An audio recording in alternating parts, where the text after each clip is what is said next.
নমস্কার, আমি মিলন স্যার। পাল একাডেমি সেন্টারে তোমাদের সকলকে জানাই স্বাগত। আমি আজকে আবার চলে এসেছি তোমাদের কাছে এনটিপিসির 8 তারিখের 8 জুনের তোমাদের বিভিন্ন শিফটের জিকের যে ধরনের কোশ্চেন বা যে কোশ্চেনগুলি এসেছিল তার প্রত্যেকটি কোশ্চেন নিয়ে আজকে এই ক্লাসে আলোচনা করব। ক্লাসটি শুরু করার আগে তোমাদের কাছে আমার ছোট্ট একটি রিকোয়েস্ট, যারা আমার চ্যানেলে নতুন তারা অবশ্যই চ্যানেলটিকে একটু সাবস্ক্রাইব করে পাশে থাকা বেল আইকনটিকে একটু প্রেস করে দিবা। তাহলে চলো আর সময় নষ্ট না করে আমরা সরাসরি চলে আসি প্রথম যে কোশ্চেনটি দেখো কি বলেছে। বিশ্ব আদিবাসী দিবস পালন করা হয়। বিশ্ব আদিবাসী দিবস কবে পালন করা হয়? অ্যান্সার হচ্ছে 9 আগস্ট। তোমাদের এই দিবস নিয়ে কিন্তু প্রত্যেকটি শিফটেই কোশ্চেন আসছে। তোমরা এই দিবসের পাঠ একটু দয়া করে দেখে যাবা। প্রত্যেকটি শিফটেই প্রত্যেক দিনই আসছে। দেখো, বিশ্ব আদিবাসী দিবস পালন করা হয় কত? 9 আগস্ট। তারপরে কোশ্চেন, ভারতের ক্যাবিনেট সেক্রেটারি পদে নিযুক্ত হলেন। ভারতের ক্যাবিনেট সেক্রেটারি পদে নিযুক্ত হলেন কে? অ্যান্সার হচ্ছে M K Narayan. M K Narayan ভারতের ক্যাবিনেট সেক্রেটারি পদে নিযুক্ত হলেন। তারপরে কোশ্চেন, কুনা কোন দেশের মুদ্রার নাম? কুনা কুনা কোন দেশের মুদ্রার নাম? কুনা হলো ক্রোয়েশিয়া। ক্রোয়েশিয়া দেশের মুদ্রা হচ্ছে কুনা। তারপরে কোশ্চেন, তাকলামাকান মরুভূমি কোথায় অবস্থিত? তাকলামাকান মরুভূমি, ভূগোল থেকে দেখো কোশ্চেন করেছে, তাকলামাকান মরুভূমি কোথায় অবস্থিত? অ্যান্সার হচ্ছে আমাদের চীন। চীনে হচ্ছে তাকলামাকান মরুভূমি অবস্থিত। তারপরে কোশ্চেন, রেড ক্রসের সদর দপ্তর কোথায় অবস্থিত? রেড ক্রসের সদর দপ্তর কোথায় অবস্থিত? অ্যান্সার হচ্ছে জেনেভা। জেনেভাতে রেড ক্রসের সদর দপ্তর অবস্থিত। তারপরে কোশ্চেন, বুলন্দ দরওয়াজা কে প্রতিষ্ঠা করেন? হিস্ট্রি থেকে কোশ্চেন করেছি, বুলন্দ দরওয়াজা কে প্রতিষ্ঠা করেন? অ্যান্সার হচ্ছে আকবর। আশা করি তোমরা সকলেই জানতে এই কোশ্চেনটির উত্তর। বুলন্দ দরওয়াজা কে প্রতিষ্ঠা করেন? আকবর। তারপরে কোশ্চেন, মণিপুরী নৃত্যশিল্পীদের ব্যবহৃত পোশাককে কি বলে? মণিপুরী নৃত্যশিল্পীদের ব্যবহৃত পোশাককে কি বলে? অ্যান্সার হচ্ছে কামিল। কামিল বলা হয়। মণিপুরী নৃত্যশিল্পীদের ব্যবহৃত পোশাককে বলা হয়েছে কামিল। তারা যে পোশাক পরেন সেই পোশাককে বলা হয়েছে কামিল। তারপরে কোশ্চেন দেখো কি বলেছে, কালো বিপ্লব কোন বিষয়ের সাথে সম্পর্কিত? কালো বিপ্লব কোন বিষয়ের সাথে সম্পর্কিত? কালো বিপ্লব হচ্ছে বায়োডিজেল উৎপাদনের সাথে সম্পর্কিত। বায়ো যে ডিজেল, সেই বায়োডিজেলের সাথে সম্পর্কিত হচ্ছে কালো বিপ্লব। ক্লিয়ার? তারপরে কোশ্চেন, শবরীমালা মন্দির কোথায় অবস্থিত? দেখো এই যে মন্দির, কোথায় কোন মন্দির অবস্থিত সেখান থেকেও কিন্তু কোশ্চেন আসছে। তো তোমরা একটু দেখে যাবে কোথায় কোন মন্দির অবস্থিত রয়েছে। তাহলে শবরমালা মন্দির কোথায় অবস্থিত? কেরালা যে রাজ্য, সেই কেরালা রাজ্যে হচ্ছে শবরমালা মন্দির অবস্থিত। তারপরে আন্দিজ কি ধরনের পর্বত? সকলেই জানো আন্দিজ কি পর্বত, এটা তোমরা আশা করি সকলেই জানো। আন্দিজ হলো একটি ভঙ্গিল পর্বত। ওকে, জিওগ্রাফি থেকে কিন্তু কোশ্চেন করেছে। আন্দিজ কি ধরনের পর্বত? ভঙ্গিল পর্বত। তারপরে কোশ্চেন, পৃথিবীর মধ্যে কোন দেশের সমুদ্র তটরেখার দৈর্ঘ্য সবচেয়ে বেশি? পৃথিবীর মধ্যে কোন দেশের সমুদ্রের তটরেখার দৈর্ঘ্য সবচেয়ে বেশি?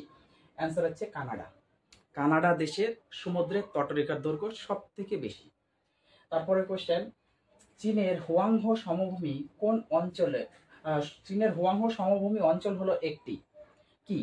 চীনের হুয়াংহো সমভূমি অঞ্চল হলো একটি সঞ্চয়জাত সমভূমি। সঞ্চয়জাত সমভূমি হলো চীনের হুয়াংহো সমভূমি অঞ্চল। তারপরে কোশ্চেন, মানবদেহের বৃহত্তম গ্রন্থি হলো? মানবদেহের বৃহত্তম গ্রন্থি, তোমাদের 4টে করে অপশন দেওয়া থাকে, সেই 4টে অপশনে তোমাদের কারেক্ট অ্যান্সার যেটা হচ্ছে লিভার। লিভার হলো মানবদেহের সব থেকে বড় একটি গ্রন্থি। তারপরে কোশ্চেন, ভারতের রাষ্ট্রপতিকে শপথ বাক্য পাঠ করান? ভারতের উপরাষ্ট্রপতিকে শপথ বাক্য পাঠ করান কে পাঠ করান ভারতের উপরাষ্ট্রপতিকে শপথ বাক্য? সে অ্যান্সার হচ্ছে আমাদের রাষ্ট্রপতি। অর্থাৎ রাষ্ট্রপতি ভারতের উপরাষ্ট্রপতিকে শপথ বাক্য পাঠ করান। তারপরে ভারতের কটি সংরক্ষিত জীবমণ্ডল রয়েছে? ভারতে কটি সংরক্ষিত জীবমণ্ডল রয়েছে? অ্যান্সার হচ্ছে 18টি। ভারতে 18টি সংরক্ষিত জীবমণ্ডল রয়েছে। তারপরে কোশ্চেন, ভারতের মালব মালভূমি হলো একটি ড্যাশ। ভারতের মালব মালভূমি হলো একটি পাদদেশীয় মালভূমি। একটি পাদদেশীয় মালভূমি হচ্ছে ভারতের মালব মালভূমি। ক্লিয়ার? ভারতের মালব মালভূমি হলো একটি পাদদেশীয় মালভূমি। তারপরে সত্যরাট কাদিয়াল কোন খেলার সঙ্গে যুক্ত? সত্যরাট কাদিয়াল কোন খেলার সাথে যুক্ত? কোশ্চেনটি খুব ইম্পর্টেন্ট। সত্যরাট কাদিয়াল কোন খেলার সাথে যুক্ত?